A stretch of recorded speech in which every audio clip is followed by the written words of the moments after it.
Okay, go back in time. We're in the basic Mikdash. They find the canister of oil or wherever, how they put a jar or whatever it is, and there's the seal on it, right? That they put it. Theirs doesn't look like here. These are like, candles. There's no oil here. Right. They had like a little pool of oil and a wick in it, right? Yeah. Yeah. You see over there. Like that. Yeah. Okay. So it must have been interesting. They pour the oil in, and the thing would burn. The wick burns. The rate in which it ate the oil must be the miracle, because if the oil would not have got used up in one day, right? So you're asking a very good question. Yeah. The first part of the question is, what was the miracle? Yeah. Right? If they had enough oil for 8 days, or for one day, yeah, really the miracle is for 7 days. Yeah. Right. So we should really only light 7 candles. The first day was no miracle. Yeah. Right? So some say the miracle was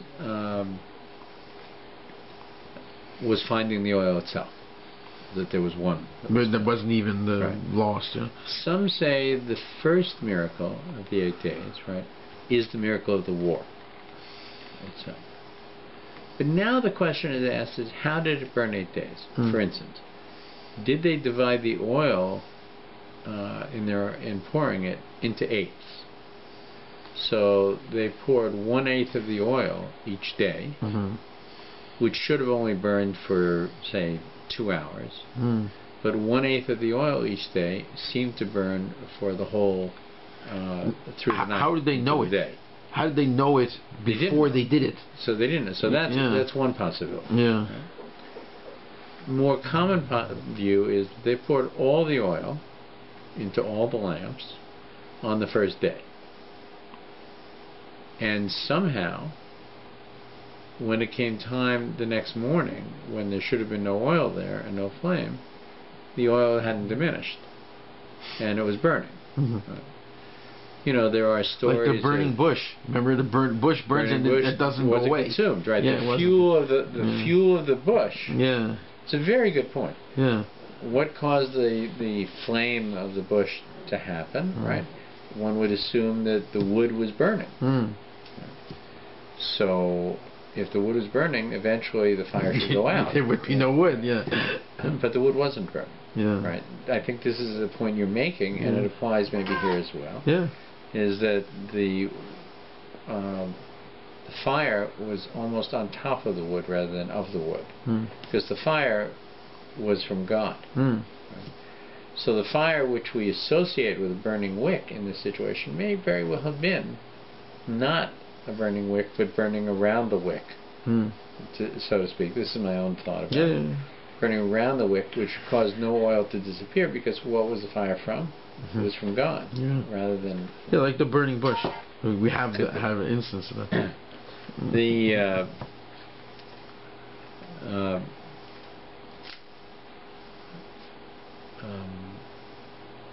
So the question of what was the system that they used to do it is unclear at this point.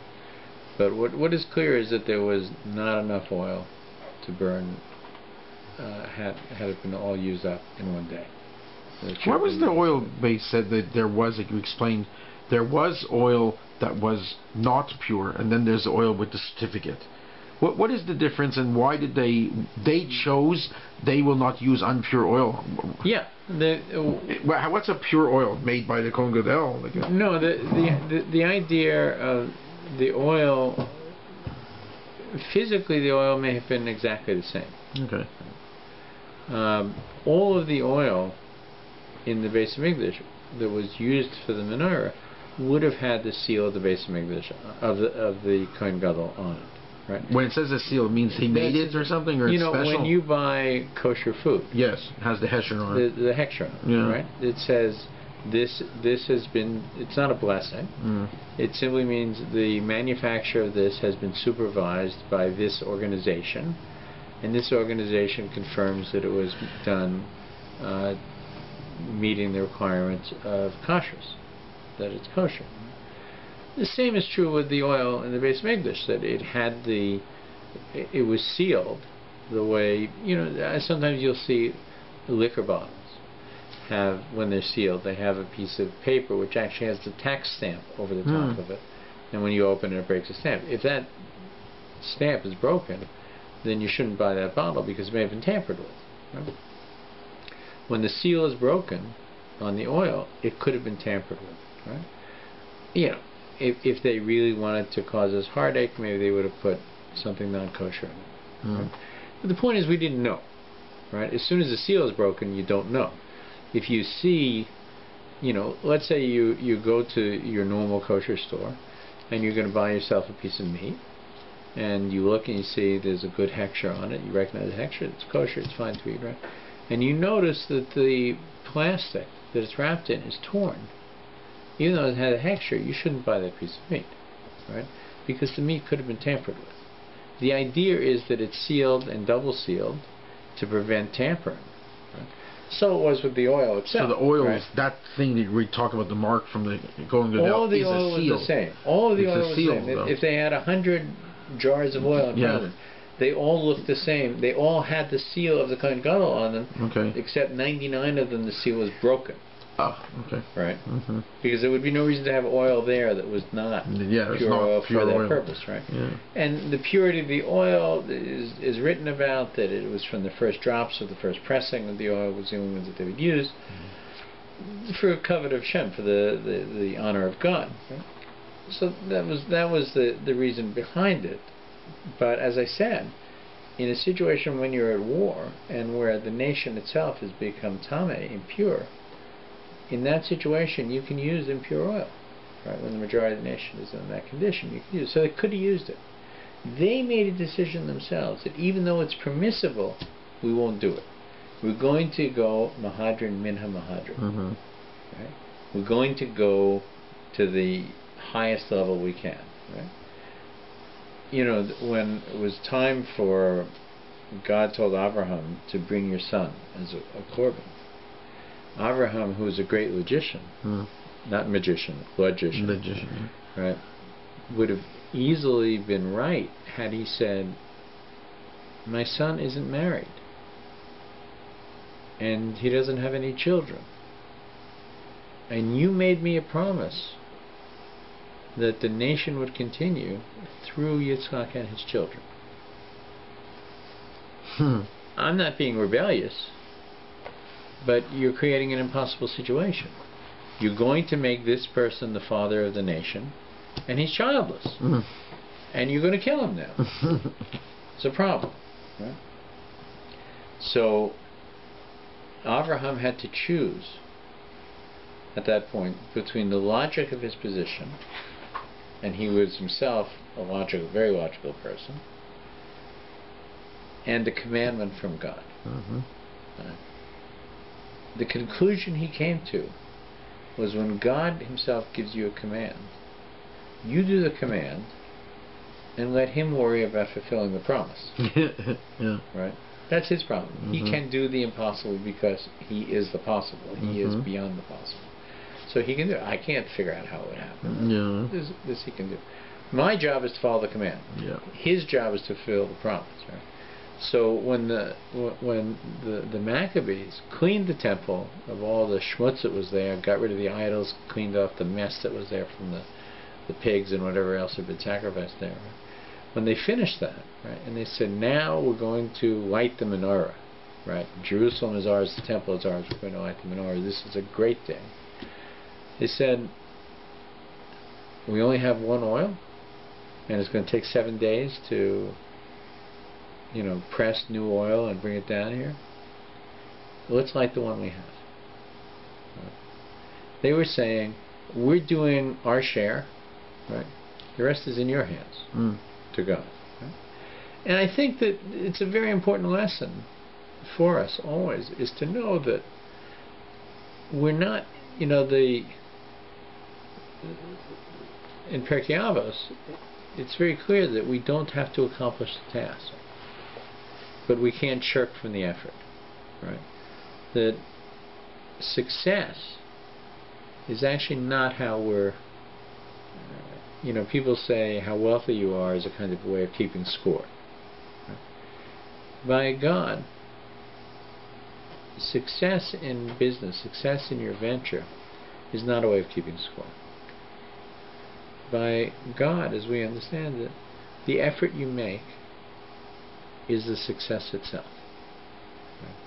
That if you shirk the effort, right, then you shouldn't expect reward. Mm-hmm. But if you make the effort and do not succeed, you still made the effort. You still are entitled. You know, we learned, we were talking about it last week, Mm-hmm. right? What happens if you can't stay to the end of davening? Right? Should you just stay home and daven? No, you should go and daven with a minyan as best as you can. Right? You get schar, you get reward from just having made the effort to get there. Right? What happens if you get there and there's no minyan? Did you waste your time? No. You made the effort to get there, and that itself is deserving of reward. It's very clear. You know, that the Mishnah Berurah, the Chofetz Chaim says this. So this is the nature of everything in Yiddishkeit. And we should take it as a comfort. That we may not all be at the level of our teachers. And we may never be able to attain the level, you know, of those who came before us. But our requirement, right, you know, it's a very famous story. I think I've told it before. I'll tell it again. Reb Zusha ben Napoli said that his great fear was when he came before the judgment, before the Sanhedrin in heaven, that they wouldn't say to him, Reb Zusha, why didn't you have the midos of Avraham Avinu? Why didn't you have the humility and the power and the strength and the leadership of Moshe Rabbeinu? He wasn't worried about this. Right? Because he would say, I'm not Moshe Rabbeinu. Yes. I'm not Avraham Avinu. His fear, and it's the fear that we should all have before we go, when we go before the court at 120, is they will say, David, why weren't you the whole David you could be? Why didn't you fulfill all of your potential? Right? And we can only answer that with shame. And in a way, that's Gehenna, that's shame. Right? So what we're asked to do is not to rise to the level of Judah Maccabee, but to rise to the maximum we can be. And if we do that, God will be very pleased with us. That's neat. Let's discuss the Maccabees, the whole story. You have these. Okay, at the time, who was in charge of Israel at the time? That's Assyrians, right? It's not Greeks, right? So who was the leader? Who was running Israel at the time? Of this event. Alexander the Great, right, conquered the known world. Right? And by the way, the one part that he didn't conquer was Jerusalem. And we know the famous story that when he was about to conquer Jerusalem, the Kohen Gadol came out from the temple dressed in the big day kahuna as the Kohen Gadol, and Alexander saw him, and when he saw him, he got dismounted from his horse and he bowed down to him. And his generals were shocked. What are you doing? What's going on? And Alexander said to him, he said, you know, before every battle, I have a vision. Right? And from that vision, I know that I will be victorious. Alexander, by the way, was a very young man when he conquered the world. And where does that vision come from? From a man who looks exactly like this. He's in my dream before every battle. I have no interest in conquering the city. And in the end, you know, it's an interesting name, that Alexander is a very common name among Jews. You know, it's a Jewish name. It's a Jewish name in honor of the deal that was struck with Alexander. But when Alexander died, his empire was divided into three groups. The Ptolemies ruled Egypt. They were really Greeks. They weren't Egyptians. And Antiochus ruled really the Syria and the Middle East, and the area that in which Israel was controlled as well. So they were the generals who had fought alongside. It was a reward. Who had fought alongside Alexander. They ended up running it? They were ruling. Yeah, they were ruling the whole world. Wow. There was three of them. The world was divided into three portions. They were ruling the whole world. And in what was then Israel, the ones who ruled it was the family of Antiochus. I think there were three of them. Let me see, maybe there's a reference to it here.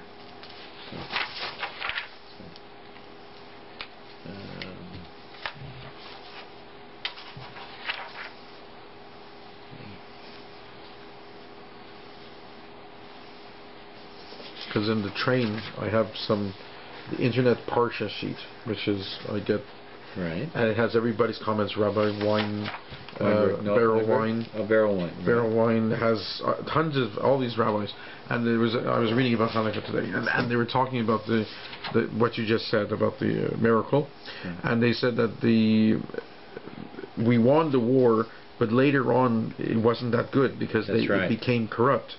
That's right. Those guys. Yeah, the tragedy. Yeah. The tragedy of the victory was who were the victors. Right?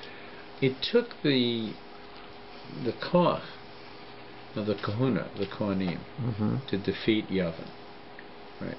So the people who led the battle were those of the tribe of Levi, the kohanim. Right? And they were... Maccabees were Levi? That's what they were? Okay. Yeah, they were a priestly family. Right? The Kohanim are a sub-tribe of the Levi. Within Levi. Yeah. You know, they are the children of Aaron and Pinchas versus the children of Moshe Rabbeinu. Right? They're a unique family within the family of Levi. And so this special quality they had was required to defeat the Greeks. But we know from the parshas we're reading now, right, which is the story of Yosef and the death of Yaakov, it's coming up very soon, is that Yaakov bequeaths kingship, not to Yosef, not to Levi, but to Yehuda. Right? From Yehuda will be the kings of Israel. And the most famous kings of Yehuda, of course, were King David, Hamelech, and Shlomo Hamelech, King Solomon. Right? And Mashiach should come soon and be revealed to us, and he will come, be a sprout from Ishai, the father of David. He will come from Yehuda as well. So when Levi decided to assume Malchus, kingship, beyond the restoration of the temple, it led to terrible corruption. And there is a parallel to this in our own time, that we see in the United States that there is a separation of powers and a series of what's called checks and balances. You have the executive branch, which is run by the president, the vice president, the military. You have the legislative branch, which is the House of Representatives and Congress, and you have the judicial branch, which is the various courts, at the top end, the Supreme Court. The president can veto a bill from Congress. Congress can pass it and the president can veto it. Right? Over time, Congress can overcome that veto. But if they overcome that veto, there's still a possibility that the Supreme Court will declare it to be unconstitutional. So there is a process of each branch of government limiting the authority of the others. In ancient Israel, it wasn't democracy. It was a king who was appointed originally by a prophet, anointed by a prophet. The word Mashiach means to be anointed. Right? So King David was anointed by the prophet Samuel, that he holds a great deal of power. But there's a Sanhedrin, of 71 of the most brilliant and most God-fearing men in the community, which made up a court. Beyond that, right, there was also the Kohanim, the Kahuna, the priesthood, which had its own authority, and if that was enough of checks and balances, there was the prophet himself, who was the voice of God on earth. And so the prophet Nathan could come to the king, the most powerful man in the world, King David at the time, and accuse him of a terrible sin, and King David acknowledged it and sought tshuva desperately. He didn't put the prophet to death. He understood the prophet had powers that had to be respected. And so that's how the system worked. Now what happens if you take the priesthood and combine it with malchus? Right? It lends itself to abuse of power.